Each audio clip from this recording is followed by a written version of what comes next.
Sadhguru has reacted. Sadhguru has condemned the attacks on Hindus in Bangladesh, saying Bharat must act against these atrocities in the neighborhood. It's a statement. I'll quickly read it here.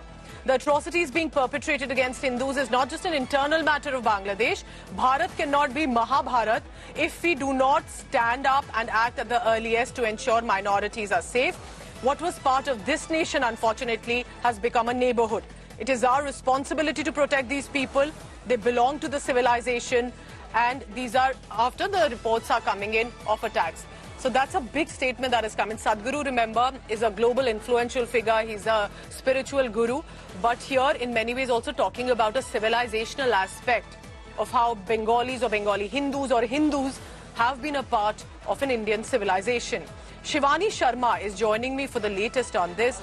Shivani, it's a very interesting statement, isn't it? Because he says it's not their internal matter simply when Hindus are being targeted. This is as much about the Indian civilizational ethos. Pooja, Sadhguru has not only reacted saying that this is the men of this civilization and it's our duty to save them, to stand by them. And he has also said that Bharat cannot be Mahabharat. So he's pointing out at a state where all the minorities should be taken care of.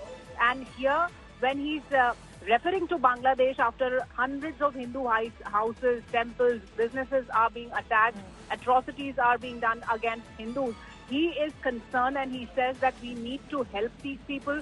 They might not be from our country, they are neighbors, they are the people from this civilization. So that's the concern that Sadhguru has shown, and he has in a way reacted against the violence that's taking place, especially against the Hindus in Bangladesh in the present situation.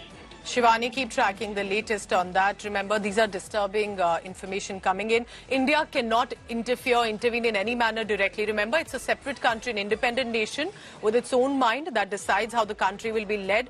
But with the disturbing incidents coming to the fore, can India send out a statement?